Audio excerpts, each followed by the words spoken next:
کائنات میں بہت ساری نشانیاں اللہ تعالیٰ کی ایسی کافی جو اس بات پر دلالت کرتی ہیں اور جو اس بات کی گواہ ہے کہ یہ کائنات ایک خالق نے اس کو پیدا کیا ہے اور وہی خالق ہے جو اس کو چلا رہا ہے۔ ایسا نہیں تھا کہ کوئی اتفاقی حادثہ ہوا اور اس سے یہ کائنات وجود میں آ گئی، اور کوئی اندھی فورسز ہیں جن کو عام طور پہ نیچرل فورسز کہا جاتا ہے، کوئی اندھے قوانین ہیں جن قوانین کی بنیاد پر بس یہ کائنات بغیر کسی چلانے والے کے چلی جا رہی ہے۔ اس کائنات کو ایک عظیم خالق نے پیدا کیا ہے اور وہی خالق ہے جو اس کائنات کو چلا رہا ہے، اور اس عظیم خالق کے موجود ہونے کی بہت بڑی نشانی ہے تبدیلی، اختلاف۔ کائنات کے اندر جو اختلاف ہیں، جو تبدیلیاں ہیں، یہ تبدیلیاں اس بات پہ دلالت کر رہی ہیں کہ کوئی عظیم ہستی ہے جو اس کائنات میں تصرف کر رہی ہے، چیزوں کی آپ پھیر بدل کر رہی ہیں، دن کے بعد رات کا آنا، رات کے بعد دن کا آنا، صبح کے بعد شام ہونا، شام کے بعد صبح ہونا، موسموں کی تبدیلیاں، یہ ساری چیزیں اس بات کی گواہ، یعنی اختلاف۔ کائنات میں جو تنوع ہو، جو ڈائیورسٹی ہے، یہ ڈائیورسٹی اس بات کی گواہ ہے کہ یہ کائنات ایک عظیم کائنات، ایک خالق کائنات کی تخلیق ہے، اور ایک مالک کائنات کی ملکیت ہے، اور ایک رازق ہے، متصرف ہے، جو اس کائنات میں تدبیر کر رہا ہے، اس کائنات کو چلا رہا ہے، یہاں پر پھیر بدل کرتا ہے۔ اختلاف جس کو قرآن کریم میں کہا ہے، الگ الگ طرح کا اختلاف، چہروں کا اختلاف، زبانوں کا اختلاف، موسموں کا اختلاف، یہ اللہ تعالیٰ کی نشانیوں میں سے ایک نشانی ہے۔ مثلا قرآن کریم میں اللہ نے فرمایا وَاخْتِلَافُ أَلْسِنَتِكُمْ وَأَلْوَانِكُمْ، تمہاری زبانوں کا اختلاف اور تمہارے رنگوں کا اختلاف، یہ اس بات کی علامت ہے کہ کائنات کا ایک خالق ہے جو اس کو چلا رہا ہے نا۔ جیسے کوئی مشین ہوتی ہے، مشین سے کوئی سامان اگر پروڈکٹ ہو کر کے نکل رہا ہوتا ہے، وہ مشین آٹومیٹک چل رہی ہے، اور ایک ہی طرح کا سامان، جیسے کہ ڈائی بنائی گئی ہے، ڈائی کی طرح سامان بنتا جا رہا ہے، نکلتا جا رہا ہے، تو ایسی تو کوئی چیز نہیں ہے۔ کائنات میں جو اختلاف ہے وہ اللہ تعالیٰ کی حسن تدبیر کا ایک نتیجہ ہے، یعنی اللہ نے فرمایا واختلاف ألسنتكم، تمہاری زبانوں کا اختلاف۔ زبانوں کا اختلاف دو طرح کا ہے، ایک تو زبانوں کا اختلاف ہے جو ہمارے بولنے میں، ہمارے لہجے میں اختلاف ہے، ہر آدمی کی آواز، اس کا لہجہ، اس کی زبان ایک یونیک طرح کا لہجہ، یونیک طرح کی زبان ہے کہ نہیں؟ ہاں، ہم میں سے اس لیے ہم کسی انسان کی آواز سن کر کے پہچان جاتے ہیں کہ کون بول رہا ہے، ایک خطیب کی آواز سن کر کے پہچان جاتے ہیں کہ تقریر کون کر رہا ہے۔ تو ایک تو لہجوں کا، آواز کا اختلاف ہے، اور اختلاف اور اسی کو بھی ہے باقی آتی کی جو لغات کے اختلاف ہے۔ ہاں، آدمی الگ الگ زبانیں بولی جاتی ہیں، اردو، ہندی، انگلش، تمل، تیلگو، ملیالم، کنڑ، اتنی ساری دنیا کی بے شمار زبانیں، یہ زبانوں کا پیدا کرنے والا بھی کون ہے؟ اللہ۔ تو کائنات میں ایک اختلاف ہے، یہ اختلاف اس بات کی دلیل ہے کہ اس کائنات کا بنانے والا کتنا عظیم ہے، یعنی اس نے ایسا نہیں کہ ایک جیسے انسان پیدا کر دیے۔ وہ الوانی کو اللہ نے فرمایا تمہاری رنگوں کا اختلاف بھی اللہ تعالیٰ کی نشانی ہے نا، الگ الگ رنگ کے انسان پیدا کیے، الگ الگ صورتوں میں انسان پیدا کیے۔ یصورکم فی الارحام، اللہ تعالیٰ تمہاری تصویر کشی کرتا ہے، تمہاری صورت کشی کرتا ہے ماں کے پیٹ میں رہتے ہوئے، کسی کو خوبصورت بنا دیتا ہے، کسی کو بدصورت بنا دیتا ہے، کسی کو گورا بناتا ہے، کسی کو کالا بناتا ہے، کسی کو لمبا بناتا ہے، کسی کو ناٹے قد کا بناتا ہے۔ تو یہ اس بات کی علامت ہے کہ اللہ تعالیٰ کی کائنات میں اللہ تعالیٰ تصرف کر رہا ہے، اور اس کا تصرف کتنا عظیم ہے، وہ کتنا حسین کاریگر ہے، کتنا زبردست مصور ہے۔ تو جو کائنات میں بہت سارے اختلاف ہیں، اس میں سے ایک اختلاف کیا ہے؟ موسموں کا اختلاف ہے نا۔ سردی آتی ہے، سردی جاتی ہے تو گرمی آتی ہے، گرمی جاتی ہے تو بارش آتی ہے، تو یہ بارشوں کا برسنا، یہ موسموں کا تبدیل ہونا، سورج کا نکلنا، سورج کا ڈوبنا، آسمان سے کبھی پانی کا برسنا، کبھی برف کی شکل میں اولوں کا برسنا، یہ سب اللہ تعالیٰ کی قدرت کا ایک عظیم کرشمہ ہے، اور اس پر غور کرنا اپنے آپ میں عبادت۔ ہاں، اللہ تعالیٰ کو پہچاننے کے دنیا میں دو ذرائع ہیں، دو آیات ہیں جن کے ذریعے سے اللہ کو پہچانا جاتا ہے۔ جب بھی قرآن کریم میں آیات میں تدبر کرنے کا حکم دیا جاتا ہے نا، تو دو طرح کی آیات ہیں جن میں تدبر کرنا ہے، ایک ہے آیات مستور اور ایک ہے آیات منصور۔ آیات مستور کا مطلب جو آیتیں لکھی ہوئی ہیں قرآن میں، اللہ تعالیٰ بار بار کہتا ہے نا آیتوں میں غور کرو، تو ایک تو قرآن میں جو آیتیں لکھی ہیں ان میں غور کرنے سے اللہ تعالیٰ کا تعارف ہوتا ہے کہ اللہ کیسا ہے، اور سب سے بیسک سورس اللہ تعالیٰ کو جاننے کا یہ آیات ہے جو قرآن میں لکھی ہے۔ پر اللہ کو جاننے کا ایک سورس اور ہے، وہ کیا ہے؟ آیات منظور، وہ آیتیں جو نظر آ رہی ہیں، ان نشانیوں سے ہم اللہ تعالیٰ کو پہچانتے ہیں. اللہ خود تو پردے غیب میں ہے، اور اس کی مخلوق ہماری آنکھوں کے سامنے، اس کی تخلیق ہماری آنکھوں کے سامنے. تخلیق کو دیکھ کر کے خالق کی عظمت سمجھ میں آتی ہے نا بھائی. کریشن کو دیکھ کر کے کریٹر کو پہچانا جاتا ہے. آپ تاج محل دیکھتے ہیں تو اس کے بنانے والی کی خوبصورتی کا تبصرہ کرتے ہیں، اس کی تعریف کرتے ہیں. آپ کوئی موبائل دیکھتے ہیں یا موبائل فون دیکھتے ہیں یا اے سی دیکھتے ہیں تو جو اس کے ایجاد کرنے والے ہیں ان کی ذہانت کی آپ تعریف کرتے ہیں. تو یہ پوری کائنات اللہ تعالیٰ کی ایجاد ہے، اللہ نے اس کو ایجاد کیا ہے. یہ پوری کائنات اللہ تعالیٰ چلا رہا ہے. ہم اللہ کو تو نہیں دیکھ سکتے، پر اس کی تخلیق میں اس کی نشانیاں دیکھ کر کے اللہ کی عظمت کو پہچانتے ہیں. چھوٹی سے چھوٹی نشانیاں، بڑی سے بڑی نشانیاں. اللہ تعالیٰ قرآن میں فرمایا ان فی خلق السماوات والارض، بے شک آسمان و زمین کی تخلیق میں، واختلاف اللیل والنہار، اور دن اور رات کے اختلاف میں، دن اور رات کے آگے پیچھے آنے جانے میں، والفلک التی تجری فی البحر، اور سمندر پر جو کشتیاں تیر رہی ہیں ان میں، بما ينفع الناس، ان چیزوں کو لے کر کے تیرتی ہیں جو لوگوں کو فائدہ پہنچانے والی ہے. وما انزل اللہ من السماء من ماء، اور آسمان سے اترنے والے پانی میں، فاحیا به الارض بعد موتها، کہ اللہ وہ آسمان سے پانی اتارتا ہے اور اس سے زمین کو مرنے کے بعد زندہ کر دیتا ہے. وبث فيها من كل دابة، اور اللہ رب العالمین نے ہر طرح کی مخلوق زمین پر پھیلائی ہوئی ہے. وتصریف الرياح، اور ہواؤں کے پھیر بدل میں، والسحاب المسخر بين السماء والارض، اور اللہ تعالیٰ نے جو آسمان اور زمین کے بیچ میں بادلوں کو مسخر کر کے رکھا ہوا ہے، اپنے کنٹرول میں کر کے رکھا ہے. تسخیر کا مطلب ہوتا ہے کنٹرول کرنا، تو اللہ کنٹرول کرتا ہے بادلوں کو.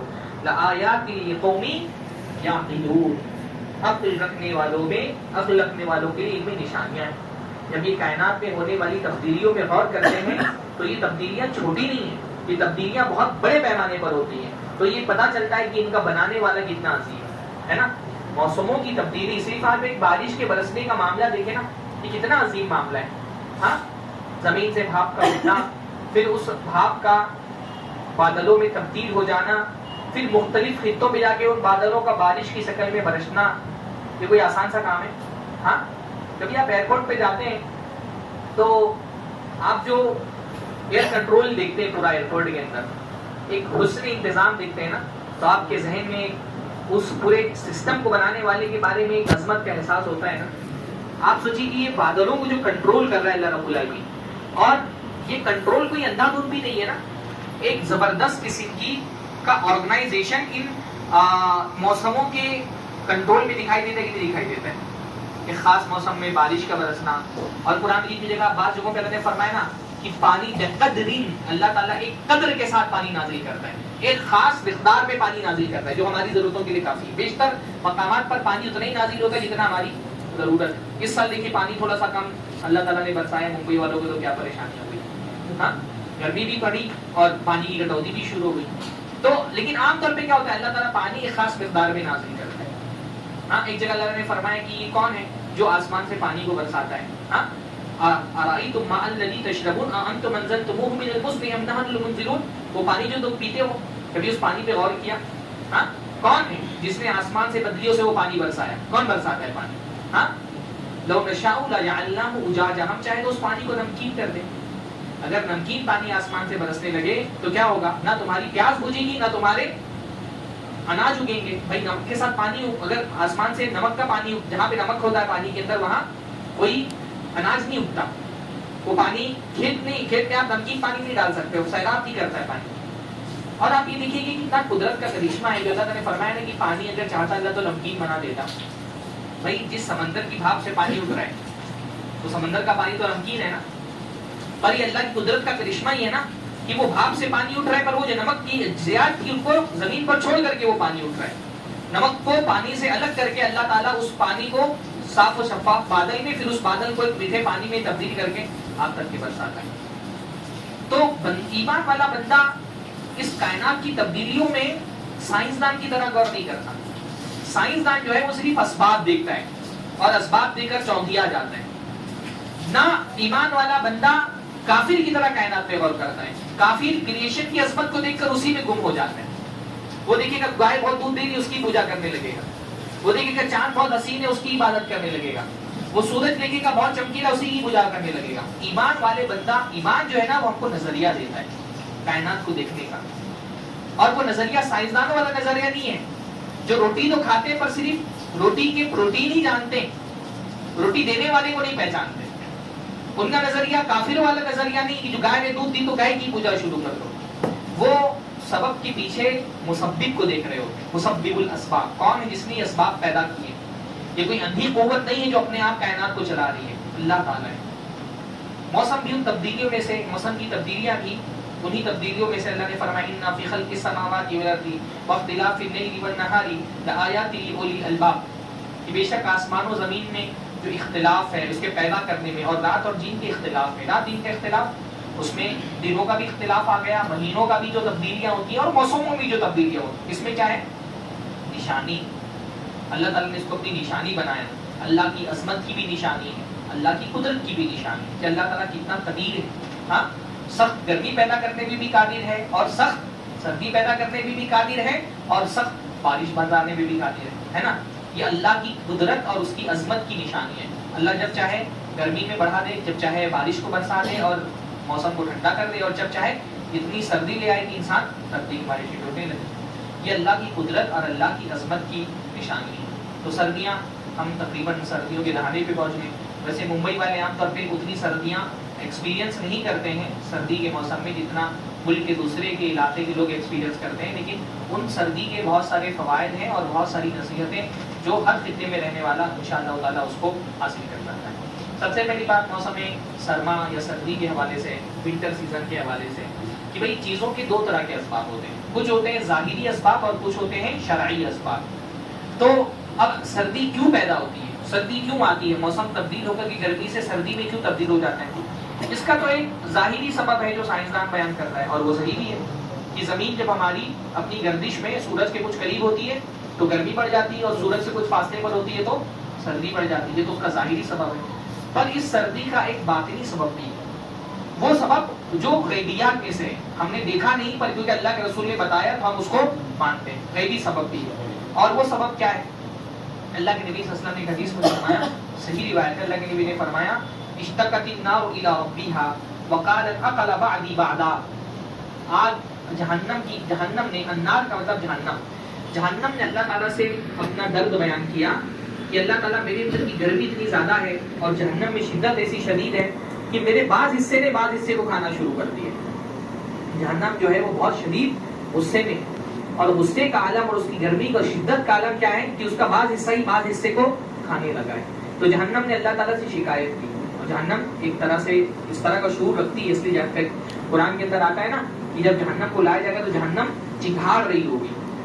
اس کو اتنا غصہ ہوگا کافروں پر، اللہ کے نافرمانوں پر، کہ وہ چنگھاڑ رہی ہوگی بالکل. ہاں، اللہ تعالیٰ قرآن مجید میں فرماتا ہے نا کہ جب بھی اللہ رب العالمین جہنم میں کسی کو ڈالے گا، جہنم کیا بولے گی؟ حل من مزید، اللہ تعالیٰ اور بھی ہے. ہاں، اتنا اس کو شدت، اس کا غصہ اتنا شدید ہے. تو اللہ کے نبی صلی اللہ علیہ وسلم نے فرمایا جہنم نے اللہ تعالیٰ سے شکایت کی کہ اللہ رب العالمین میرے بعض حصے نے بعض حصے کو کھا لیا، اتنا غصہ ہے، اتنی شدت ہے. تو اللہ رب العالمین نے اس کو 2 سانسیں لینے کی اجازت دی. فجعل لها نفسین، اللہ تعالیٰ نے اس کو 2 سانسیں لینے کی اجازت دی. نفسا فی الشتاء و نفسا فی الصیف، ایک سانس وہ لیتی ہے سردی میں اور ایک سانس وہ لیتی ہے گرمی میں. بعض علماء نے اس کا معاملہ یہ بتایا ہے، حدیث میں آگے آتا ہے فَأَمَّا نَفَسُهَا فِي الشِّتَاءِ فَزَمْهَرِيرٌ، تو جب وہ سردیوں میں سانس لیتی ہے تو جو سخت سردی پڑتی ہے یہ اصل میں جہنم کی سانس کی وجہ سے. وَأَمَّا نَفَسُهَا فِي الصَّيْفِ فَتَمُمْ، اور اللہ جو وہ گرمی میں سانس لیتی ہے تو سخت گرمی اس کے نتیجے میں پڑتی ہے. یعنی بعض علماء نے کہا سانس لینے کا مطلب یہ کہ ایک مرتبہ جب وہ سانس کھینچتی ہے تو ٹھنڈی پڑ جاتی ہے، اور جب سانس چھوڑتی ہے تو گرمی پڑ جاتی ہے. بعض علماء نے اس کی تشریح کی. تو یہ شدت جو ہے سردی کی شدت، یہ کیا ہوتی ہے؟ جہنم کی سانس میں سے سانس ہے. اس لیے اللہ کے نبی صلی اللہ علیہ وسلم نے ایک حدیث میں فرمایا کہ جب گرمی کی شدت ہو جائے تو ظہر کی نماز تاخیر سے پڑھو. اذا كان الحر شديدا فابردوا بالصلاه، جب گرمی کی شدت ہو تو ظہر کی نماز جو ہے وہ ٹھنڈی کر کے پڑھو، کیونکہ گرمی کی شدت کیا ہے؟ جہنم کی گرمی ہے، جہنم کی سانس کی وجہ سے ہے. تو سردی جو ہے اس کا ایک باطنی مقصد، ایک شرعی چیز ہے، یعنی شرعی سبب جو ہم کو نہیں پتا ہوتا ہے، جو ہم نے دیکھا تو نہیں پر ہم اس کو کیوں مانتے ہیں؟ کیونکہ کائنات کے بنانے والے خالق نے اپنے نبی کو اس کی خبر دی تو ہم اس کو تسلیم کرتے ہیں کہ سردی کی جو شدت ہوتی ہے وہ بھی کیوں ہوتی ہے؟ جہنم کی سانس کی وجہ سے ہوتی ہے کہ جہنم اس وقت سانس لے رہی ہوتی ہے. فزمہریر تو شدت کی سردی اس میں پڑتی ہے. اور کیونکہ جہنم میں اللہ رب العالمین نے دونوں طرح کے عذاب رکھے ہیں. ہاں بہت سارے علماء نے یہ بات کہی ہے قرآن کی آیتوں کو مد نظر رکھتے ہوئے کہ جہنم میں گرمی کا تو ایک عذاب ہی ہے, سخت سردی کا بھی ایک عذاب ہے.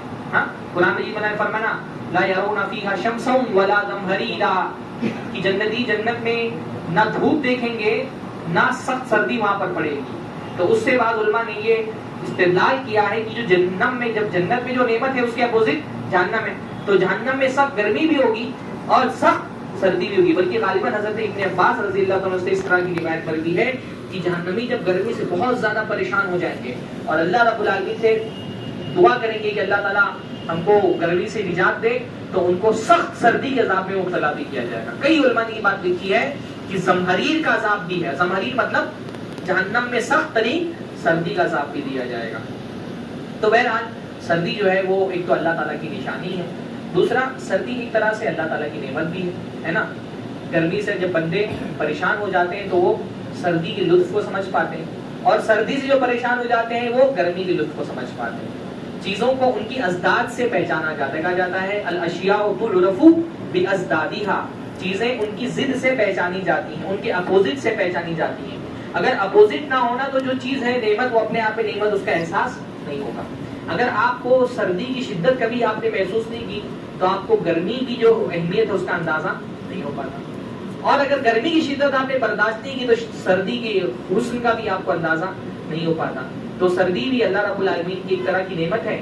جو موسم کی سردی ہے وہ بھی اللہ تعالیٰ کی ایک نعمت ہے, اور جو ہم آرٹیفیشل سردی ہوتی ہے کہ ہم اے سی چالو کر کے گھر کو ٹھنڈا کر دیتے ہیں وہ بھی اللہ تعالیٰ کی نعمت ہے. اور اللہ تعالیٰ کتنا بڑا احسان ہے کہ ہم ایسے دور میں جی رہے ہیں جب سردی کا موسم نہیں ہونے کے باوجود بھی ہم اپنے گھر میں کم از کم سردی کا ماحول طاری کر سکتے ہیں. ہاں الحمدللہ, یہ اللہ تعالیٰ کا کتنا بڑا فضل ہے. یعنی یہ تو ایسی نعمت ہے جو ہم سے پہلے لوگ اس نعمت سے کبھی واقف ہی نہیں تھے. بڑے بڑے بادشاہوں کو بھی یہ نعمت میسر نہیں تھی جو اللہ تعالیٰ نے ہم کو میسر کر دی کہ مئی اور جون کے موسم میں ہم اے سی کو 16 پہ کر کے اور الحمدللہ بلینکٹ اوڑھ کر کے سوتے ہیں. یہ نعمت کس کو حاصل رہی ہوگی کسی زمانے میں. ہاں اب یہ الگ بات ہے. یعنی سردی کے موسم میں آپ لوگ تو چیتا کے میں رہتے ہیں, یہاں کا مجھے نہیں اندازہ ہے, پر ممبرا میں جس علاقے میں ہوں تو کیونکہ ممبرا ایک طرح ہل اسٹیشن ہے, ہاں تو سردیوں کے موسم میں خاص طور پہ جو نومبر سے سردی جو پڑنا شروع ہوتی ہے اور جنوری کے لاسٹ یا فروری تک کی جو سردی پڑتی ہے تو ایک احساس یہ ہوتا ہے کہ اے سی کا جو 5-6 ہزار کا بل ہے وہ بچ گیا. ہاں جن کے گھر میں اے سی ان کو یہ مطلب کم سے کم ایک آدمی پیسے کی نعمت سمجھتا ہے, اس کو لگتا ہے کہ بغیر اے سی کے یہ جو ٹھنڈی اللہ تعالیٰ نے دیتی ہے, یہ جو 5,000 کا بل اے سی کا مہینے کا بھرنا پڑتا تھا وہ اللہ رب العالمین نے نیچرلی اتنی ٹھنڈی دے دی کہ اب وہ 5,000-6,000 جو اے سی کا بل ہے وہ بچ رہا ہے. یہ اللہ تعالیٰ کی کتنی بڑی نعمت ہے. ہاں سردی جو ہے وہ اللہ تعالیٰ کا کتنا بڑا احسان ہے. گرمی کی شدت آپ سوچ کے, جہنم کی شدت کو تو آپ جو ہے وہ کیا تصور کر سکیں گے. اگر 10 منٹ کے لیے پنکھا بند کر دیجیے تو ہم یہاں پر نہیں بیٹھ پاتے, ہے نا. یہ جو موسم کی سردی آپ پنکھے کی وجہ سے بھی محسوس کر رہے ہیں, یہ بھی تو اللہ تعالیٰ کی نعمت ہے. یہ موسم اتنا سرد ہے نا تب یہ پنکھے کام کر رہے ہیں الحمدللہ. تو موسم سردی کا موسم بلا شبہ اللہ تعالیٰ کی ایک نعمت بھی ہے. تو ایک نشانی اللہ تعالیٰ کی ہے, ایک آیت بھی ہے سردی, اور ایک نعمت بھی ہے سردی الحمدللہ, جو اس سردی کے موسم کو محسوس کرتے ہیں. سردی کا موسم اس اعتبار سے بھی اللہ تعالیٰ کی نعمت ہے کہ سردی جو ہے وہ ہمارے لیے بہت سارے ایسے پھل ہیں اور بہت سارے ایسے اناج ہیں جو انہی علاقوں میں اگتے ہیں جہاں پر سردی کی شدت ہوتی ہے. تو بہت سارے پھل جو ہیں, مثلا سیب جو ہے وہ ایسے ہی ایٹماسفیئر میں اگتا ہے جہاں پر سردی کی شدت ہو. جس میں ہندوستان میں سیب کہاں سے آتے ہیں, ہاں کشمیر کے سیب, کیونکہ کشمیر کا موسم جو ہے وہ سرد ہے. تو بہت سارے پھل بھی جو ہے نا وہ ایسے ہیں جو ہم کھاتے ہیں, وہ اس لیے کیونکہ اللہ رب العالمین نے بعض جگہوں پر موسم سرد رکھا ہے. تو سردی جو ہے وہ اللہ تعالیٰ کی آیت ہے, اللہ تعالیٰ کی نعمت ہے, اور سردی اللہ رب العالمین کی طرف سے امتحان بھی ہے, آزمائش بھی ہے. اللہ تعالیٰ بندوں کا امتحان مختلف طریقوں سے لیتا ہے. اس میں سے ایک طریقہ کیا ہے, حالات بدل کر کے اللہ تعالیٰ دیکھتا ہے کہ بندہ بدلتا ہے کہ نہیں بدلتا ہے. وفاداری جانچنے کا ایک طریقہ کیا ہوتا ہے, بھائی نارمل حالت میں وفاداری قائم ہے, حالات تبدیل کرنے کے بعد بھی بندے کی وفاداری ہمارے ساتھ قائم رہتی کہ نہیں رہتی ہے. یہ بھی تو آزمائش ہوتی ہے نا. اللہ تعالیٰ حالات تبدیل کرتا ہے یہ دیکھنے کے لیے کہ میرا بندہ حالات بدلنے کے بعد بدل جاتا ہے یا اپنی وفاداری پر قائم رہتا ہے نا. اب بھائی سردی سے اعتبار سے آسانی بھی ہوتی ہے، مثلا فجر کی نماز کا سوچ لیں تو اس اعتبار سے تو آسانی ہے فجر کی نماز پڑھنے میں کہ گرمی کی بنسبت سردی میں فجر کی نماز تاخیر سے ہوتی ہے. جہاں آپ کو 4:30 بجے کا الارم لگا کر کے 4:45 یا 5 بجے فجر کی نماز پڑھنے کے لیے مسجد میں آنا پڑتا تھا، آج کل کتنے بجے کی فجر کی جماعت ہے؟ کسی کو پتا ہے نا؟ سب جو پڑھتے ہوں گے تو ان کو پتا ہی ہوگا نا. 5:30. اچھا پیچھے لگا ہوں. کسی نے کہا کہ میں جو ہے ایک لڑکی کا رشتہ دیکھنے کے لیے اپنے لڑکے کے پاس گیا تو لڑکے سے اس نے بولا کہ میں صرف ایک سوال کروں گا، اگر آپ صحیح جواب دے دیں تو میری لڑکی کا رشتہ آپ کے لیے پکا ہے. پوچھا کہ آپ کی مسجد میں فجر کی جماعت کتنے بجے کی ہے؟ ہاں تو آپ بھی کبھی لڑکی کا رشتہ دیکھنے کے لیے جائیں تو یہ سوال ضرور کریں کہ آپ کی مسجد میں فجر کی جماعت کتنے بجے کی. پہلا تو ایک اس طرح سے تو فجر پڑھنے میں آسانی، پر گرمی کی شدت میں کیا ہوتا ہے کہ آدمی کے لیے فجر کے وقت میں بعض مرتبہ گرمی سے ہی پریشان ہو کر کے، خاص طور پہ چیتا گنج میں جو ایسے چھوٹے چھوٹے گھر ہیں جہاں پہ ہوا تک کے کہیں پاس نہیں ہوتی ہے، ہاں تو یہ تھوڑا سا آسانی ہوتی ہے کہ آدمی بستر چھوڑ کر کے وضو بنا کر کے آسانی سے مسجد میں آ جاتا ہے. پر فجر کے وقت سردی کے موسم میں جو خوبصورت سے گرم بستر میں نیند لگی ہوئی ہوتی ہے تو وہ بستر چھوڑ کر کے باہر آنا اور وضو بنا کر کے فجر کی نماز پڑھنا واقعتاً اپنے آپ میں ایک آزمائش ہے. ہم ممبئی میں رہنے والے شاید اس کو اتنا ایکسپیرینس نہ کر سکیں، لیکن جو باہر کے علاقے ہیں جہاں پر سردیاں سخت پڑتی ہیں، ہاں یو پی میں، بہار میں، اور جو ہمارے کشمیر کا علاقہ تو بہرحال ہے ہی وہ سرد موسم، ممبئی کے علاوہ جو ساحلی علاقے ان کے علاوہ تقریباً ہر علاقے میں سردی کی جو شدت ہوتی ہے جس میں پورا جسم رضائی سے باہر نکالنا تو بہت دور کی بات ہے، کہیں سے رضائی تھوڑی سی کھل جائے اور باہر کی ہوا اندر آ جائے تو آدمی چوک اٹھتا ہے. کبھی آپ نے ایکسپیرینس کی ہے ایسی سردی؟ ہاں آپ لوگ ساؤتھ وغیرہ میں ہوتی ہوگی سردی نا ایسی شدید، تو کبھی آپ نے ایکسپیرینس کی ہوگی کہ وہاں تو اگر رضائی کا کوئی حصہ کھل جائے اور تھوڑا سا پیر یا ہاتھ باہر آ جائے تو حالت خراب ہو جائے. ایسی حالت میں اپنی رضائی چھوڑ کر کے گرم گرم، ہاں خاص طور پہ دیہاتوں میں تو سردی کا موسم، اندھیرا اپنی جگہ پر، اور جو شبنم گرتی ہے جس کو ہم کوہرا کہتے ہیں، ہاں کوہرا ہے وہ اپنی جگہ پر، اس میں بندہ، اور بعض مرتبہ اتنے اسباب بھی نہیں ہوتے، اتنا وقت بھی نہیں ہوتا ہے کہ پانی گرما کر کے اور وضو کیا جائے، تو ٹھنڈے پانی سے اسباغ الوضو، ابھی ایک حدیث آئے گی کہ اس کی خصوصی فضیلت ہے، اسباغ الوضو علی المکارہ، تکلیف ہونے کے باوجود وضو مکمل کر کے پھر مسجد میں آ کر کے نماز پڑھنا واللہ کسی آزمائش سے کم نہیں ہوتا ہے. ہم لوگ شاید اتنا ایکسپیرینس اس کو نہیں کرتے کیونکہ ممبئی کا موسم الحمدللہ اب تک جتنا بھی میں گھوما ہوں بنگلور کے علاوہ نہیں جانتا، بنگلور والے اپنے موسم کی بہت تعریف کرتے ہیں، ہاں بنگلور کے علاوہ تو میں نہیں جانتا کہ اتنا اچھا موسم جیسا ممبئی میں ہوتا ہے کہیں اور ہوتا ہو. لیکن باہر علاقوں میں دوسرے جہاں پہ سردی کی شدت ہوتی ہے وہاں موسم تبدیل ہو جانے کے بعد سردی کے موسم میں فجر کی نماز پڑھنا گرچہ کی تھوڑا سا تاخیر سے ہو رہی ہے، اتنا فائدہ ہوتا ہے کہ تاخیر سے ہو رہی ہے تو آسانی ہوتی ہے.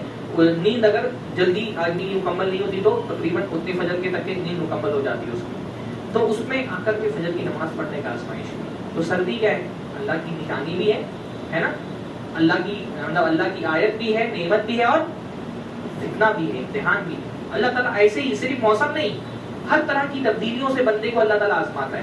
امیر آدمی کو فقیر کر کے آزماتا ہے کہ دیکھو اب یہ اللہ کی عبادت کرتا ہے کہ نہیں کرتا، فقیر کو امیر کر کے بھی آزماتا ہے، ہاں صحت مند کو بیمار کر کے آزماتا ہے، بیمار کو صحت مند کر کے آزماتا ہے. حالات کی تبدیلی کس لیے ہوتی ہے؟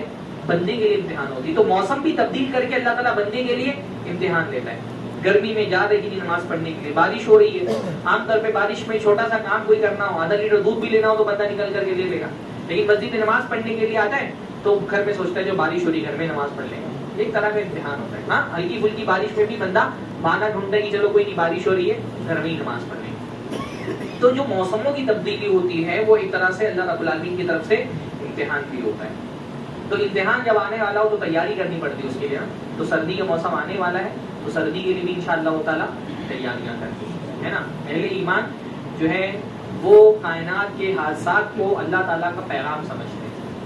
ہم جو ہے نا کائنات کے حادثات کو اللہ تعالیٰ کا پیغام سمجھتے ہیں. جو کائنات میں تبدیلیاں آتی ہیں ہم سمجھتے ہیں کہ اللہ تعالیٰ کی طرف سے ایک پیغام آ رہا ہے. سردیاں آ رہی ہیں اللہ پیغام لے کر کے آ رہی ہیں، ہم کو کچھ اللہ تعالیٰ کو ہم سے درکار ہے. بھائی سردی تو ظاہر سی بات ہے موسم کی جو سردی ہے وہ کافر بھی ویسے ہی محسوس کرتا ہے جیسے مومن محسوس کرتا ہے نا، نعمت کی حیثیت سے بھی اور جو اس میں تکلیف ہے اس کی حیثیت سے بھی. تو کافر بھی ویسے ہی محسوس کرتا ہے جیسے مومن محسوس کرتا ہے، اس میں تو اللہ تعالیٰ کی تبدیلی نہیں رکھی ہے. پر کافر کیونکہ اس کو کائنات کے خالق کی طرف سے سمجھتا ہے تو وہ اس کا رویہ جو ہے نا ان چیزوں کے حوالے سے مختلف ہوتا ہے.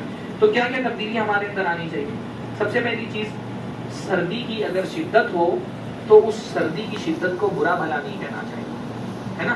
کسی بھی موسم کی تبدیلی کو برا بھلا نہیں کہنا چاہیے، کیونکہ موسم اپنے آپ میں تبدیل نہیں ہوتا، کائنات کا خالق اس کو تبدیل کرتا ہے.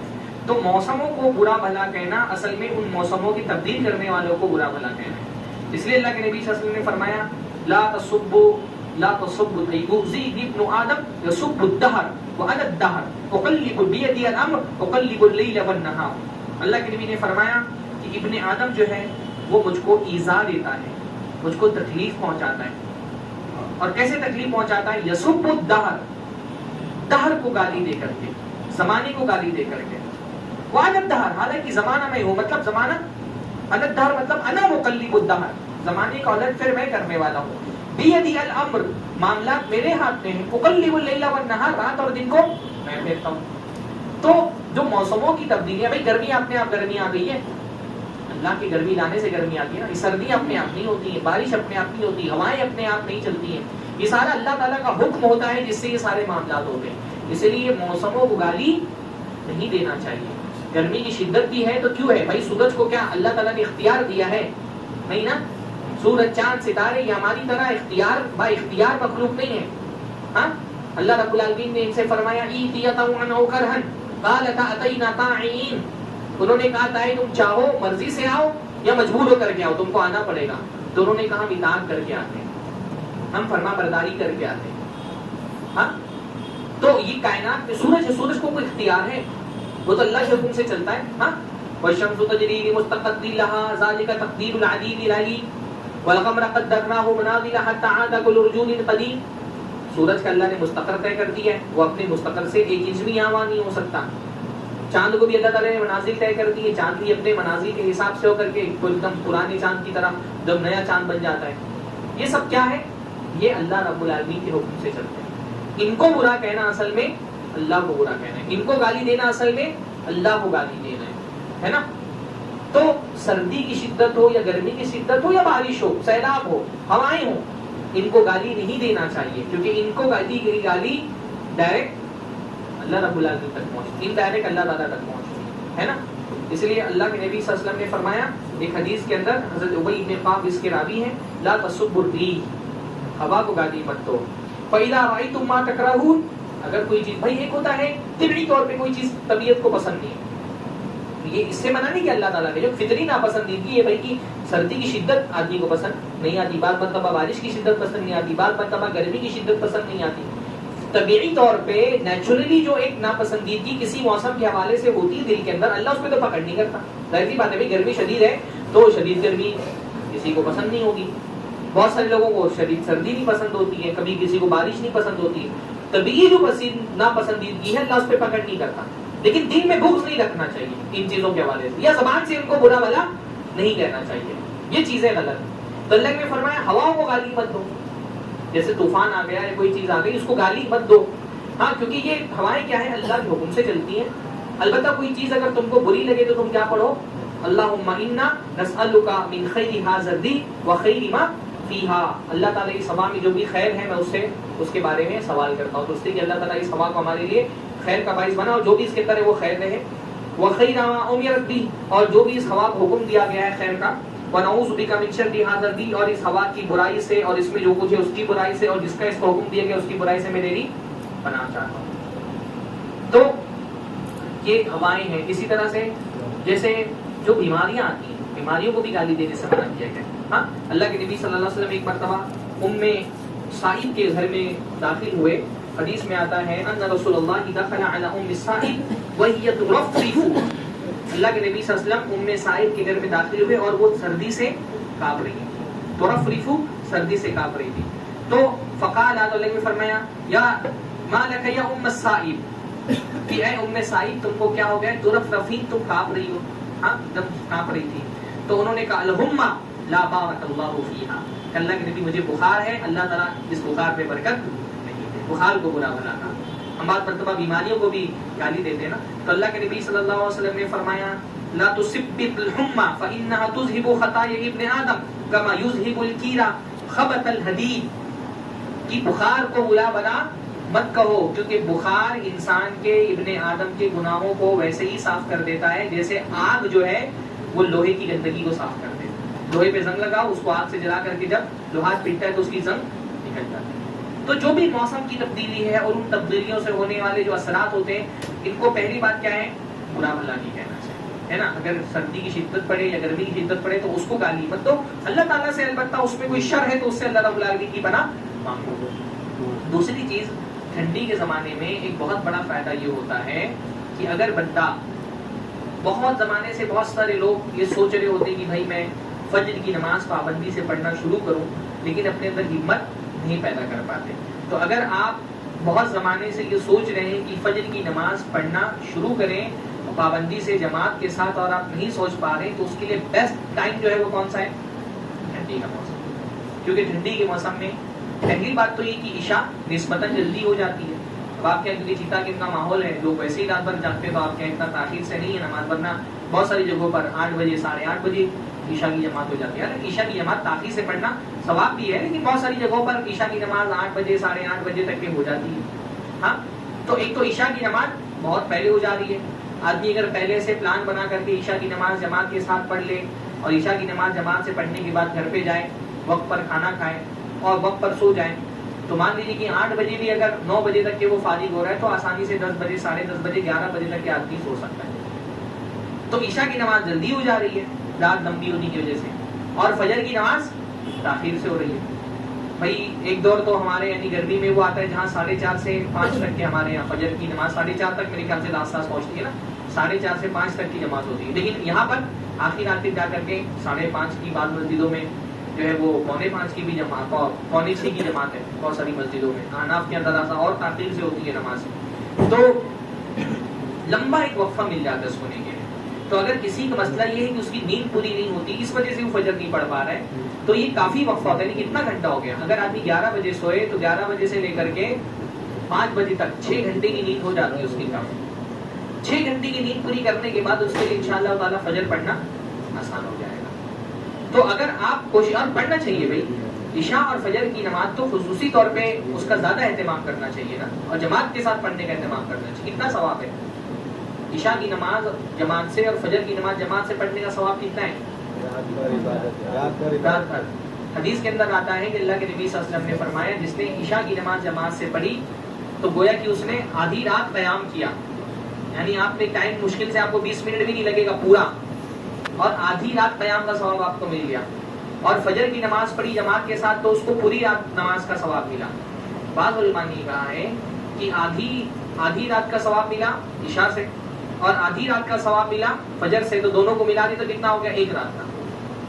صاحب تحفہ نے ایک بات لکھی ہے کہ اس حدیث کے الفاظ میں اس بات کا بھی امکان ہے کہ آدھی رات کا ثواب ملا عشاء پڑھنے سے اور فجر پڑھنے سے پوری رات کا الگ سے ملا. تو اگر دونوں نمازیں جماعت سے پڑھ لی تو 1.5 رات نماز پڑھنے کا ثواب ملا. ہاں 1.5 رات نماز پڑھنے کا ثواب.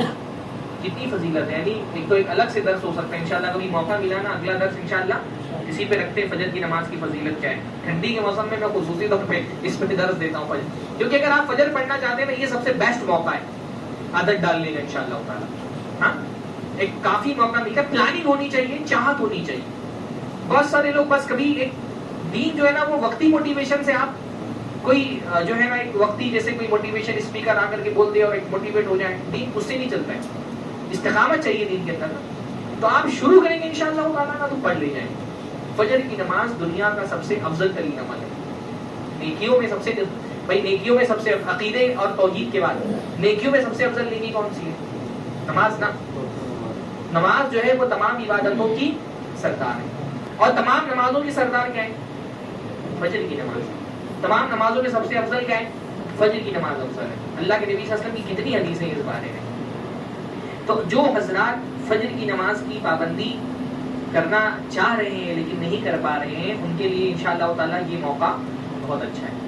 اور جو حضرات فجر کی نماز ماشاءاللہ پڑھتے ہیں، کیونکہ دینداری میں ہمارا مزاج کیسا ہونا چاہیے کہ ایک جگہ پہ آ کے رکے نہیں، امپرومنٹ ہونا چاہیے نا. کاروبار میں امپرومنٹ کا سوچتے کہ نہیں ہے نا. ہدایت کا کوئی آخری لیول نہیں ہے کہ یہاں پہنچنے کے بعد ہم مطمئن ہو جائیں کہ دیٹس انف، اب اور نہیں چاہیے. ہاں ایسا نہیں ہوتا ہے نا. اللہ ہر ہدایت کے بعد ہدایت کا ایک اگلا معیار بھی ہوتا ہے، ایک اگلا لیول بھی ہوتا ہے. اس لیے تو ہم ہدایت اللہ تعالیٰ سے زیادہ دنیا میں ہم کیا مانگتے ہیں؟ ہدایت مانگتے ہیں. تو ہدایت کا مطلب صرف یہ نہیں ہے کہ کوئی گمراہی پہ پڑا ہوا ہے اور اس کو ہدایت چاہیے. ہدایت کا بھائی بہت وسیع مفہوم ہے. ہدایت یہ بھی ہے کہ بھائی میں نیکی کے اس لیول پہ ہوں، اللہ مجھ کو اس سے آگے بڑھا کر کے اور لیول پہ لے گیا. جیسے کاروبار میں آدمی اگر 100 کروڑ بھی کما رہا ہے تو وہ 200 کروڑ کی چاہت کرتا ہے.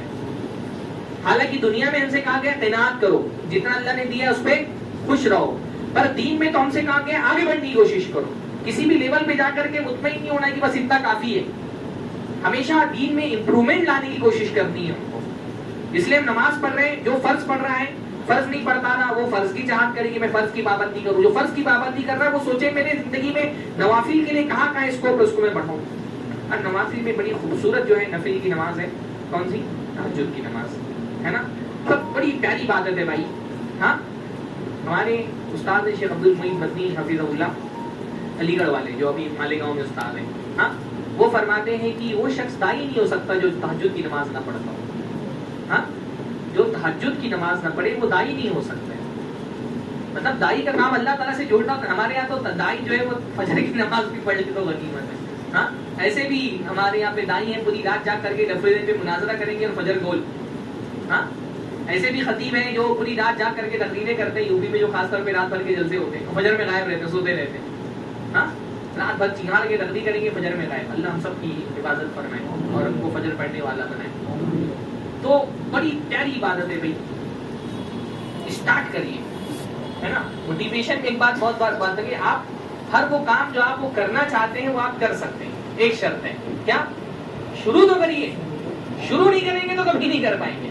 جس نے کسی منزل پر قدم آگے ہی نہیں بڑھایا وہ کبھی بھی منزل پہ نہیں پہنچ پائے گا. جو بڑھائے گا اس کے لیے امکان ہے کہ وہ کبھی نہ کبھی منزل پر پہنچ جائے گا. تو سوچتے مت رہیے، شروع کر دیجیے. ٹھیک ہے آپ اس لیول پہ نہیں کہ بھائی ایک پارہ قرآن پڑھنا ہے 8 رکعت میں، چھوٹے سے شروع کریے، چھوٹا قدم بڑھائیے.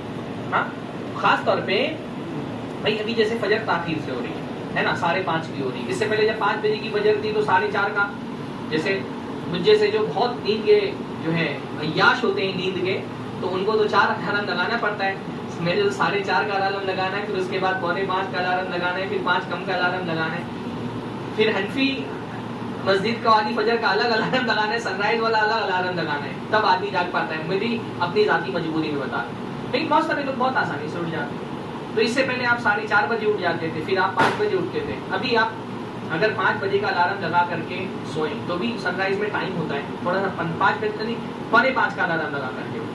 اور میں نہیں کہتا کہ آپ بہت جو ہے وہ لمبی نماز پڑھیں، 2 رکعت نماز پڑھیں. ہاں 2 رکعت سے شروع کریں. اگر اس سے زیادہ پڑھ سکتے ہیں اور اچھی بات ہے، 4 پڑھ سکتے ہیں اور اچھی بات ہے. اور پاؤں پارا پڑھیں. ہاں 2 بڑی بڑی صورتیں پڑھ لیں جو آپ کو یاد ہو. سورہ ملک یاد ہے، سورہ نازیات یاد ہے، سورہ قلم یاد ہے.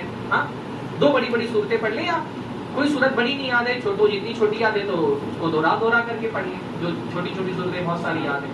ہاں پر اس کو شروع کریں اور پھر آپ دیکھیں اس میں کتنی لذت ہے.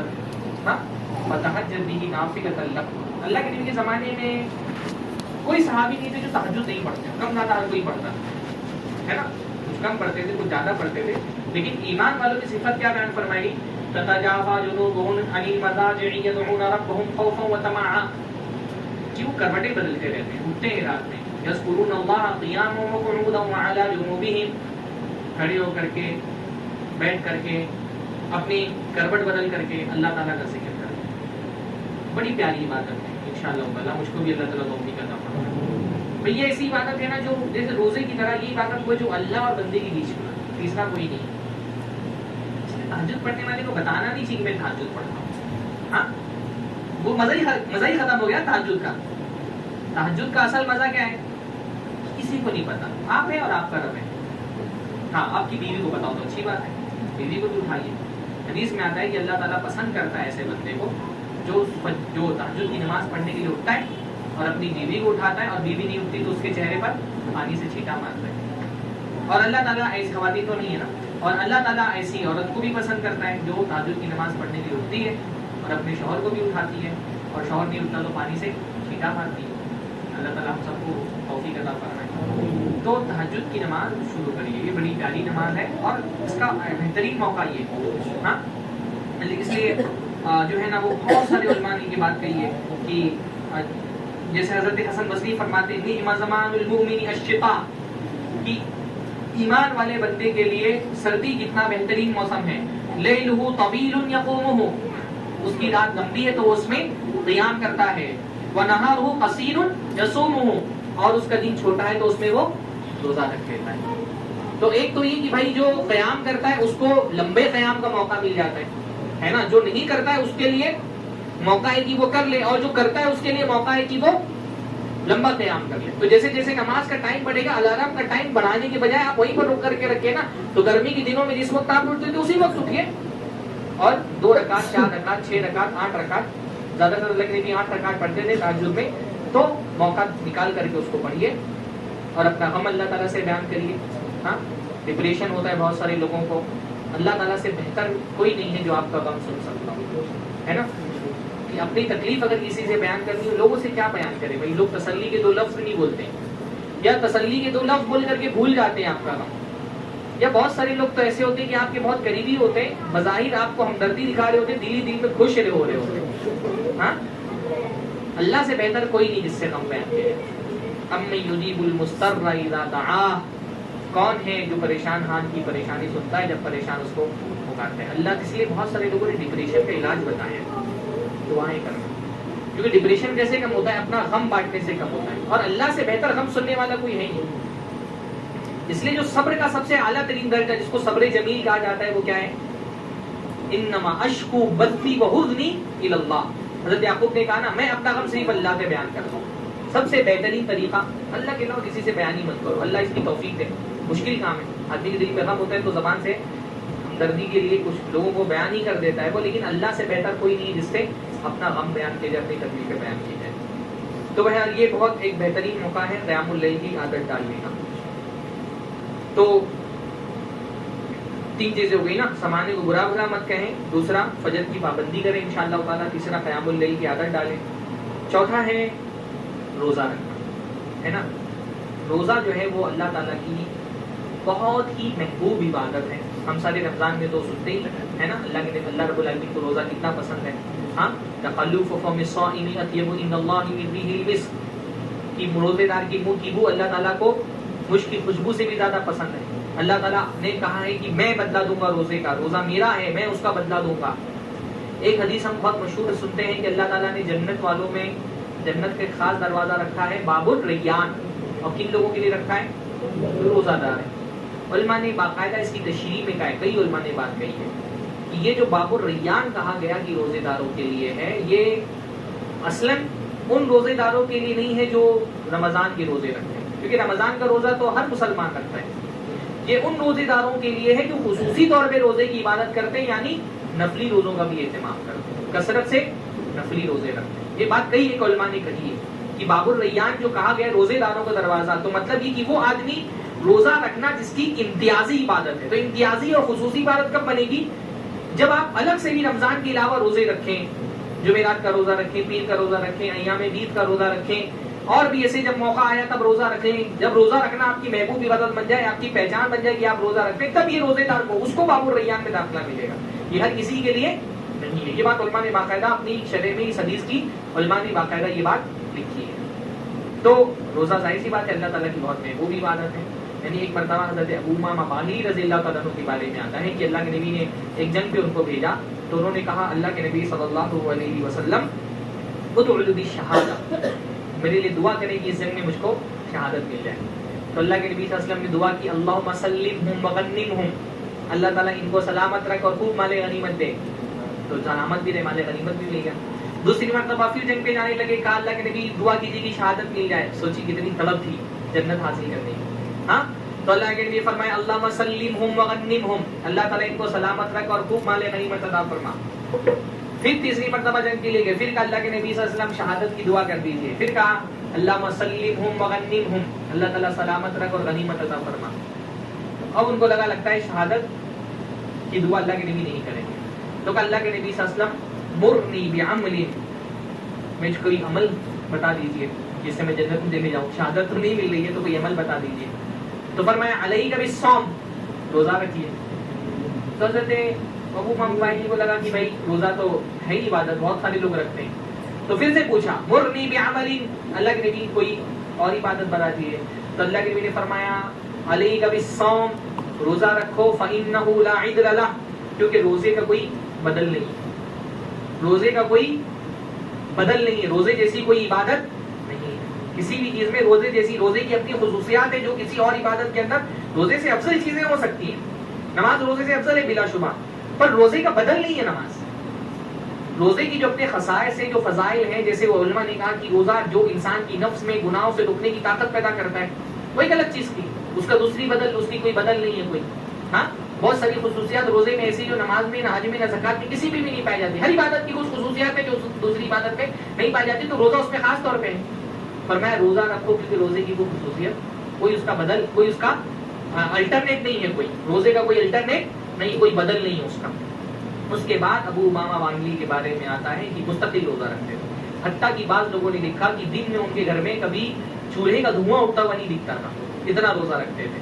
اور کسی دن اگر دھواں دکھتا چولہے کا تو لوگ سمجھ جاتے کہ آج یا تو کچھ پریشانی ہے، بیماری وغیرہ ہے، یا پھر کوئی مہمان آ. ابو امامہ باہلی ان لوگوں میں سے تھے صحابہ میں جو سیام معروف تھے، کہ بہت زیادہ روزہ رکھتے تھے اللہ کے نبی کی اس حدیث کی وجہ سے. تو بہت ساری حدیثیں اللہ کے نبی صلی اللہ علیہ وسلم کی. اللہ کے نبی صلی اللہ علیہ وسلم نے حدیث میں فرمایا من صام یوما فی سبیل اللہ بعد اللہ وجهه عن النار 70 خریفا، کہ جو ایک دن روزہ رکھ لیتا ہے اللہ تعالیٰ کے راستے میں، اللہ تعالیٰ اس کو جہنم سے کتنا دور کر دیتا ہے؟ 70 سالوں کے برابر. یعنی آدمی پیدل چل کے 70 سال جتنا سفر کرے گا، ایک دن اللہ کے راستے میں، حضرت نے کہا اللہ کے راستے میں یعنی اللہ تعالیٰ کے لیے روزہ رکھتا ہے، ایک دن کا روزے کا ثواب کس کا کتنا ملتا ہے؟ 70 سال آدمی چل کر کے جتنا دور چلا جائے اتنا جہنم سے وہ دور کر دیا جاتا ہے. تو حضرت ابو ہریرہ اس لیے کہا کرتے تھے الا ادلکم علی الغنیمۃ الباردہ، کہ میں تم کو ٹھنڈا والے غنیمت بتاؤں. والے غنیمت کس کو کہتے ہیں؟ جو جنگ میں ہم سامان حاصل کرتے ہیں نا لڑ کر کے، تو مال غنیمت حاصل کرنے کے لیے بہت محنت کرنی پڑتی ہے نا، جنگ کرنی ہے، جان ہتھیلی پہ لگا کر کے پھر مال غنیمت ملتا ہے. تو حضرت ابو ہریرہ کہتے تھے کہ الغنیمۃ الباردہ، ٹھنڈی والے غنیمت ہے. ٹھنڈا مال غنیمت یعنی اس مال غنیمت کو حاصل کرنے کے لیے آپ کو جنگ نہیں کرنا، کسی سے لڑائی نہیں کرنی، اپنی جان خطرے میں ڈالنی، ہاں اپنے سر پہ کفن نہیں باندھنا ہے، بہت آسانی سے مال غنیمت حاصل ہو جاتا ہے. اور وہ کیا کہتے تھے؟ غنیمت الباردہ ہے الصیام فی الشتاء، ٹھنڈی کے زمانے میں روزہ رکھنا الغنیمت الباردہ ہے. آسان ہوتا ہے اگر آدمی تھوڑا سا کوشش کرے. فجر سے، کیونکہ فجر تاخیر سے ہو رہی ہے، فجر سے تھوڑا سا پہلے اٹھ گیا، نماز پڑھا، نماز پڑھ کر کے سحری کر لیا، اور مغرب تک کے، مغرب جلدی ہو جا رہی ہے یعنی 6:30 تک کی مغرب ہو جا رہی ہے، تو کل ملا کر کے یعنی کتنا وقت ہو گیا؟ اگر 5:30 کا ٹائم لے تو یعنی 12-13 گھنٹے میں انشاءاللہ تعالیٰ ایک روزہ اس کا پورا ہو جا رہا ہے. جبکہ ہم 15 گھنٹہ روزہ رکھتے ہیں گرمیوں میں، تو 12 گھنٹے کا روزہ ہے. بہت سارے لوگ تھوڑا سا کوشش کریں، طبیعت کو مائل کرے اس طرف، ہے نا. جو غالب نے کہا ہے جانتا ہوں ثواب تا تو زہد، پر طبیعت ادھر نہیں جاتی، طبیعت نہیں جائے گی تو کوئی بھی چیز مشکل لگے گی. اور گھر میں مزاج بنائیں، دوستوں میں مزاج بنا لے. میں نے یہ دیکھا ہے کہ اکیلے روزہ ایک ایسی بات ہے جو اکیلے رکھنا بھاری پڑتا ہے، تو کوئی گروپ بنا لے اپنے دوستوں کا. مسجد میں ہی آپ کے دوست آتے ہیں، آپ جو مغرب پڑھنے کے لیے آتے ہیں، گروپ بنا لیں، یا آفس میں کوئی گروپ بنا لیں کہ چلو بھائی روزہ رکھا جائے. کچھ نہیں تو پیر اور جمعرات کا روزہ ٹھنڈیوں کے دور میں رکھ لیں. خاص طور پہ وہ لوگ جن کے روزے قضا ہیں ان کے لیے اللہ تعالیٰ نے اور آسانی کی ہے کہ قضا روزے رکھ لیں آپ. ان موقعوں پر بہت اللہ تعالیٰ نے ایک آسانی کی ہے ہمارے لیے. تو ایک چوتھی عبادت کیا ہے؟ روزہ رکھنا. 5ویں عبادت ہے وضو کرنا. یعنی ابھی ہمارے یہاں تو سردی اتنی شدت کی نہیں پڑتی ہے، پر شدت سردی میں وضو کرنا ایک مشکل کام ہوتا ہے، کئی اعتبار سے مشکل ہوتا ہے. خاص طور پہ تو اگر جہاں پہ گرم پانی میسر نہیں ہوتا ہے، سردی کی شدت ہوتی ہے، وہاں پانی کو چھونا ہی مشکل ہوتا ہے. بلکہ گرمی کی شدت، سردی کی شدت بعض علاقوں میں ایسی ہوتی ہے، کیونکہ میں پڑھا ہوں یو پی میں اور بہت ساری جگہوں پر، تو وہ شدت سردی کی میں نے دیکھی ہے کہ پانی چھونا تو بہت دور کی بات ہے، وہ جو آپ آستین لپیٹے ہوتے ہیں نا اندر تک کے موت کے کپڑے، اس کو کھولنا ہی بہت مشکل کام ہوتا ہے کہ وہ کھولیں، رضائی سے نکلنا ہی بہت مشکل کام ہوتا ہے. پر اس کا بڑا ثواب ہے. اللہ کے نبی صلی اللہ علیہ وسلم سے روایت ہے کہ اللہ کے نبی نے فرمایا الا ادلکم ما یمحو اللہ بہ الخطایا ویرفع بہ الدرجات، کیا میں تم کو ایسا عمل بتاؤں جس سے اللہ گناہوں کو معاف کرتا ہے اور درجات کو بلند کرتا ہے؟ قالوا بلا یا رسول اللہ، تو صحابہ نے کہا بالکل اللہ کے رسول آپ بتائیں۔ تو اللہ نے فرمایا اسباغ الوضوء علی المکارہ، مکارہ یعنی ناپسندیدگی کے باوجود کامل وضو کرنا، کامل وضو کرنا۔ اسباغ کا مطلب ہوتا ہے کامل، مکارہ یعنی ناپسندیدگی۔ اب ناپسندیدگی عام طور پہ کب ہوتی ہے؟ سردی کے موسم میں ہوتی ہے، پانی دیکھنے ڈر لگتا ہے، چھونا تو بہت دور کی بات ہے جب سردی کی شدت ہوتی ہے تو ہاں تو اور اس میں مکمل وضو کرنا۔ مکمل وضو عام طور پہ اس کیوں نہیں کر پاتے لوگ؟ ایک تو پانی سے، پھر وہ موٹے موٹے کپڑے پہنے ہوتے ہیں تو ان کو سمیٹتے نہیں اچھے سے، تو بہت ساری جگہیں سوکھی رہ جاتی ہیں۔ اس کا یہ مطلب نہیں ہے کہ آدمی جان بوجھ کر کے ٹھنڈے پانی سے وضو کرے حالانکہ گرم پانی اس کا میسر ہو۔ بعض لوگ یہ شدت بھی کرتے ہیں، اس حدیث کا یہ مطلب نہیں ہے۔ یہ تو دین میں شدت پسندی ہو گئی، تنطع ہو گیا، اس کی شریعت میں اجازت نہیں ہے۔ اگر اللہ نے توفیق دی ہے تو پھر کوئی نیکی نہیں ہے کہ آپ پانی گرم کر سکتے ہیں پھر بھی ٹھنڈے پانی سے وضو کریں۔ اللہ تعالیٰ آپ کی جان پر بوجھ نہیں ڈالتا، اللہ تعالیٰ کو آپ کی تکلیف نہیں پسند ہے۔ لیکن کہیں صورتحال ایسی کہ ٹھنڈا پانی، جیسے خاص طور پہ ٹرین میں ہوتا ہے، ہاں ٹرین میں جاؤ تو وضو کے لیے وہی پانی میسر ہے، اس کو تو گرما نہیں سکتے آپ، اسی سے وضو بنانا ہے، اور بڑی شدت کی بڑی ٹھنڈی ہوتی ہے، اور ٹرین کا پانی خصوصی طور پہ بہت ٹھنڈا ہوتا ہے، ہاں چلتی ٹرین اس کی ٹانکی پہ ہوا لگ رہی ہوتی ہے، تو اب وہ ہے تو ہے تو اس میں کر لیں وضو آپ، اور اس میں بھی آپ مکمل وضو کر رہے ہیں تو اس سے کیا ہوتا ہے؟ اللہ تعالیٰ گناہوں کو معاف کرتا ہے اور درجات کو بلند کرتا ہے۔ وَقَسْرَةُ الْخُطَىٰ إِلَى الْمَسَاجِدِ، اور مسجد کی طرف کثرت سے قدم، جتنے بھی زیادہ قدم آپ کے زیادہ ہوں گے اتنا ہی آپ کے درجات بلند ہوں گے، گناہ معاف ہوں گے۔ وَانتظار الصلاۃ بعد الصلاۃ، اور ایک نماز کے بعد دوسری نماز کا انتظار کرنا۔ فذلکم الرباط، تو یہ ایسے ہی ہے جیسے سرحد پر حفاظت کرنا، جیسے مجاہد جو ہوتا ہے نا سرحد پر مسلمانوں کی حفاظت کرتا ہے، تو ایک مجاہد کا رواج یہ بھی ایک نماز کے بعد دوسری نماز کی حفاظت کرنا ہے۔ تو وضو کامل طریقے سے کرنا چاہیے، خاص طور پہ ایڑیوں کا اور یہ جو چھوٹ جاتے ہیں ان کا خصوصی خیال رکھنا چاہیے۔ اللہ نے بھی فرمایا ویل للعقابی من النار، کہ ٹخنوں کے لیے جو وضو میں چھوٹ جاتے ہیں ان کے لیے جہنم ہے۔ اسی طرح سے سردیوں کے دور میں ایک عظیم ترین عبادت جس کی طرف آپ توجہ دے سکتے ہیں وہ تلاوت۔ تلاوت کا یعنی تلاوت تو بندے کو ہمیشہ کرنی چاہیے جتنا اس کو موقع ملے، لیکن تلاوت کا اصل موقع ہوتا ہے رات کا موقع۔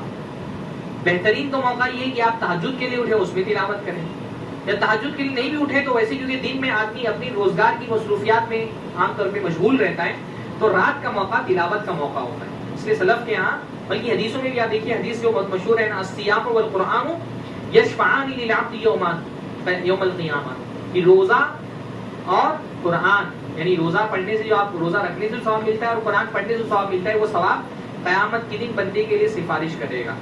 تو روزہ کہے گا ای ربی انی منعتہ الطعام والشہوات بالنہار، اے اللہ تعالیٰ دن میں نے اس کو کھانے سے اور شہوتوں سے روک کر کے رکھا، تو اس کے حق میں میری سفارش قبول فرما۔ وَيَقُولُ الْقُرْآنُ مَنَعْتُهُ النَّوْمُ بِاللَّيْلِ، اور قرآن کیا کہے گا؟ میں نے اس کو رات میں سونے سے روکے رکھا۔ تو روزے کا اور تلاوت کا آپس میں بہت گہرا تعلق ہے، خاص طور پہ وہ تلاوت جو ہم تہجد میں کرتے ہیں، عمومی طور پہ قرآن کی تلاوت رات میں کرنا، کیونکہ دن میں انسان کی اپنی مصروفیات ہوتی ہیں۔ تو رات کا وقت تلاوت کے لیے بھی ایک بہترین وقت ہوتا ہے۔ آپ عشاء کی نماز پڑھ کے گھر پہ جائیں، کھانا کھانے سے پہلے یا سونے سے پہلے تلاوت کا معمول بنائیں، یا فجر میں اٹھنے کے تھوڑا سا پہلے اٹھ کر کے تلاوت کا معمول بنائیں۔ تو تلاوت بھی ایک ایسی عبادت ہے، اس لیے عبید ابن عمیر وہ کہتے ہیں اذا جاء الشتاء قال، جب ٹھنڈی آتی تھی تو وہ کہتے تھے، یہ قرآن کے استاذ تھے، تو وہ کہتے تھے یا اہل القرآن، اے قرآن والو، طال لیلکم لقراءتکم، تمہاری رات لمبی ہو گئی ہے تمہاری قراءت کے لیے، فقرؤوا، تو زیادہ سے زیادہ تلاوت کرو، وقصر النہار لصیامکم فصوموا، اور تمہارے دن چھوٹے ہو گئے روزے کے لیے تو تم روزہ رکھو۔ ساتویں چیز ہے صدقہ، یعنی صدقہ عمومی طور پہ کرنا چاہیے، لیکن صدقے کا ثواب مناسبتوں کے حساب سے گھٹتا بڑھتا رہتا ہے۔ جیسے کھانا کھلانا ثواب کا کام ہے، پر جب فاقہ کشی کا دور چل رہا ہو، قحط سالی کا دور ہو، اس وقت کھانا کھلانے کا ثواب بڑھ جاتا ہے۔ جس چیز کی ضرورت ہو نا، مناسبت کے اعتبار سے صدقہ کرنے کا ثواب زیادہ ہے۔ جیسے لاک ڈاؤن میں لوگوں کو کھانے کی ضرورت تھی، اس وقت آپ نے اگر کھلایا ہوگا تو آپ کو ثواب انشاءاللہ تعالیٰ زیادہ ملا ہوگا، ہے نا، کیونکہ ضرورت جب ہوتی ہے اس وقت کسی ضرورت پہ تعاون کرنے کا ثواب زیادہ ہوتا ہے۔ تو سردی میں بہترین صدقہ کیا ہے؟ لوگوں کو بلینکٹ دینا، سویٹر کا صدقہ کرنا، کوٹ کا صدقہ کرنا، خاص طور پہ ان علاقوں میں جہاں پر سردی کی شدت پڑتی ہے۔ ہاں، اللہ کے نبی صلی اللہ علیہ وسلم سے ایک صحابی نے پوچھا تھا نا کہ اللہ کے نبی سب سے افضل عمل کون سا ہے، تو فرمایا تھا ادخال السرور علی المؤمنین، مومن کو خوشی پہنچانا. اور خوشی پہنچانے کا طریقہ کیا ہے؟ کسوت عورتہ، کہ تم نے اس کا شرمگاہ چھپانے کے لیے کپڑوں کا انتظام کر دیا. تو کپڑوں کا مقصد کیا ہوتا ہے؟ کپڑے ہم کو جسم کو ڈھانپنے اور موسم کی شدت سے بچانے کے لیے کام آتے ہیں نا. تو موسم کی شدت سے بچانے کے لیے بھی آپ جو کپڑے دیں، سویٹرز دیں، کوٹس دیں، ہاں خرید کر کے، بلینکٹ دیں. ہمارے بہت سارے بھائی میرے خیال سے سیتا گیم میں بھی ایک پورا ڈرائیو کرتے ہیں نا وہ بلینکٹ بانٹنے کا. اللہ تعالیٰ رحم فرمائے جو ہمارے بھائی جن کی وفات ہوئی اس سال، ہاں صادق بھائی کے بارے میں کسی نے بتایا کہ بلکہ شاید بتایا کہ وہ رات میں اتنا جاگنے کی وجہ سے ہی ان کی طبیعت خراب ہوئی. اللہ تعالیٰ ان کی مغفرت فرمائے، اور انہوں نے جو بھی تعاون کیا ہے اللہ تعالیٰ کے دین میں، اور جو بھی اللہ کے بندوں کی مدد فرمائی، اللہ اس کا صدقہ جاریہ اس کو بنا دے. تو یہ بہت نیکی کا کام ہے. ہاں سردیوں میں اب تو ہمارے یہاں ممبئی میں اتنی شدت کی سردی نہیں پڑتی، ورنہ بہت سارے علاقوں میں جیسے رین بسیرے ہوتے ہیں، اس طرح کے بسیرے بنا دیے جائیں علاقوں میں کہ جو ٹھنڈی کی وجہ سے بیچارے کھلے آسمان کے نیچے رات گزارتے ہیں وہ اس میں رات گزار سکیں. بہت سارے علاقوں میں باہر جو ہے وہ ہاتھ تاپنے کا انتظام کر دیا جائے، اس طرح کی کچھ اشیاء فراہم کر کے کہ لوگ سردی کی شدت میں ہاتھ تاپ سکیں. نہیں، آپ کو سردی کی شدت اتنی خطرناک ہوتی ہے کہ ہر سال جو ہے نا وہ خبریں آتی ہیں کہ سردی کی شدت کی وجہ سے اتنے لوگ مارے گئے. ہاں خاص طور پہ یو پی وغیرہ میں چوراہوں پہ نا جو ہاتھ سینکنے کا انتظام ہوتا ہے، تو وہ جو ڈرائیور لوگ ہوتے ہیں خاص طور پہ جو بائک سے چلتے ہیں، بہت سارے لوگوں کی موت اسی وقت ہوتی ہے. ہاں تو اس میں وہ اگر کسی تھوڑی سی بھی آگ مل جائے نا چلتے ہوئے آدمی کو، تو اس کے لیے وہ بہت بڑی نعمت ہوتی ہے. وہ حضرت موسیٰ علیہ السلام سردی سے ہی پریشان تھے نا، تو انہوں نے آگ دیکھی تھی تو کہا کہ میں آگ لے کر کے آتا ہوں. مسافر کے لیے راستے میں جو آگ جل رہی ہوتی ہے ہاتھ سینکنے کے لیے، وہ اس کے لیے بہت بڑی نعمت ہوتی ہے. اگر آپ نے وہ لائف اسٹائل ہی گزاری تو شاید آپ اس کا مطلب ورنہ یو پی وغیرہ میں ہوتا ہے نا چلتے چلتے کہیں پہ آگ دکھ جائے تو آدمی کھڑا ہو جاتا ہے. میں خود ممبرا میں اتنی سردی پڑتی ہے کہ رکشے میں کنارے بیٹھتے ڈر لگتا ہے. ہاں اور پھر کہیں اترتے ہیں تھوڑی سی آگ جل رہی ہوتی ہے تو 10 منٹ بیٹھ کر کے ہاتھ سینک کر کے پھر گھر جاتے ہیں. تو آگ کا انتظام کر دیں لوگوں کو سینکنے کے لیے، یا کپڑے کا انتظام کر دیں. آپ کو اپنے قریب میں جو پتا ہو، چھوٹے بچے اسکول جانے والے بہت سارے ہوتے ہیں، صبح سردی میں جاتے ہیں، ہاں سویٹر خرید کر کے ان کو دے دیں. تو یہ بھی بہت بلکہ ایک جو ہے نا صفوان بن سلیم ایک بہت مشہور عالم ہے، ان کے بارے میں شام کے کسی بندے نے خواب میں دیکھا، وہ زندہ تھے، خواب میں دیکھا. انہوں نے دیکھا کہ صفوان ابن سلیم جو ہے وہ جنت میں داخل ہوئے ہیں. تو انہوں نے صفوان ابن سلیم سے پوچھا کہ بِأَيِّ شَيْءٍ، تم جنت میں کیوں گئے، کیا کام تم نے کیا تھا؟ تو انہوں نے کہا بِقَمِيصٍ كَسَاهُ إِنسَانًا، کہ میں نے ایک آدمی کو ایک قمیص پہنا دی تھی، اس قمیص کے بدلے میں اللہ نے مجھے جنت میں داخل کر دیا. تو آدمی شام کا تھا، وہ شام سے خصوصی طور پہ مدینہ آیا، اور مدینہ آ کر کے غالباً مدینہ کے رہنے والے تھے، اور آ کر کے صفوان بن سلیم سے ملا اور ان سے پوچھا کہ بھائی تم کو ایک قمیص کے اللہ نے جنت میں داخل کر دیا، میں نے خواب میں دیکھا ہے، تو کیا کیا تھا تم نے؟ تو صفوان، اس ہی روایت ہے، تو صفوان بن سلیم نے کہا کہ میں نے ایک مرتبہ مسجد سے باہر نکلا، ٹھنڈی رات تھی، فَإِذَا بِرَجُلٍ عَارٍ، تو میں نے دیکھا کہ آدمی اس کے پاس کپڑے نہیں ہیں، فَنَزَعْتُ قَمِيصِي فَقَسَوْتُهُ، تو میں نے اپنی قمیص نکال کر کے اس کو پہنا دی، اپنی قمیص نکال کر کے اس کو پہنا. بعض مرتبہ صدقہ اپنی ویلیو کے حساب سے چھوٹا ہوتا ہے، پر اس کی مناسبت ایسی ہوتی ہے کہ اس کا ثواب بہت بڑھ جاتا ہے. بعض مرتبہ آپ کسی کو ایک کھانا ایک ٹائم کا کھلا دیتے ہیں، پر وہ ایسی ضرورت کا وقت ہوتا ہے نا کہ اس کی مناسبت سے اس کا ثواب بڑھ جاتا ہے. تو یہ ایک کام کرنے کا ہے، یہاں پہ بھی کریں، اور بہت سارے ہمارے احباب ہوتے ہیں جو باہری علاقوں میں کرتے ہیں، یو پی میں اور دوسری جگہوں پر، تو اس میں بھی اگر آپ کوئی تعاون کر سکیں تو تعاون کرنا چاہیے. ایک آخری بات یہ ہے کہ یہ جو سردی کی شدت ہے یہ ہم کو اللہ تعالیٰ کے عذاب کی بھی یاد دلاتی ہے، تو ایک تذکیر بھی ہے. یہ ہم صرف میں بول رہا ہوں کہ ممبئی میں شاید ہم اس کو محسوس نہ کریں، لیکن باہر ملکوں میں جو سردی کی شدت ہوتی ہے باہری علاقوں میں، ہاں یو پی میں، بہار میں، کشمیر میں اور پنجاب میں، تو وہ جو سردی کی شدت ہوتی ہے وہ ہم کو اللہ تعالیٰ کے عذاب کی، کیونکہ جہنم کے عذاب میں سے ایک عذاب کیا ہے؟ عذاب زمہریر. سردی کا عذاب بھی ایک عذاب جو دیا جائے گا جہنمیوں کو. یہ بات کئی علماء نے لکھی ہے کہ زمہریر بھی ایک عذاب ہوگا. تو یہاں کی چھوٹی موٹی سردی ہم برداشت نہیں کر سکتے، تو جہنم کی، یعنی جہنم کی سانس لینے کی جو سردی ہو رہی ہے وہ برداشت نہیں ہوتی، تو جہنم کی سردی کیسے برداشت ہوتی ہوگی، اور کتنی شدت کی سردی وہ ہوتی ہوگی. ہاں اللہ تعالیٰ آپ سب کو اس یعنی دنیا کی مصیبتیں، آدمی کو آخرت کی مصیبتیں یاد دلانی چاہیے. دنیا میں ان چھوٹی چھوٹی مصیبتوں کو ہم برداشت نہیں کر سکتے، تو جو جہنم کی مصیبت ہوگی وہ تو کتنی بڑی ہوگی. تو یہاں کی چھوٹی سی گرمی ہم برداشت نہیں کر پاتے ہیں، تو وہاں کی گرمی کیسے برداشت کریں گے؟ اور یہاں کی سردی برداشت کر پاتے ہیں تو وہاں کی سردی کیسے برداشت کریں گے؟ میں نے بولا کہ حضرت ابن عباس سے غالباً یہ بات مروی ہے کہ جہنمی جب گرمی سے بہت پریشان ہو جائیں گے اور پناہ مانگیں گے تو اللہ تعالیٰ پھر ان کو سردی کا عذاب دے گا اور وہ بھی ان کے لیے مصیبت بن جائے گا.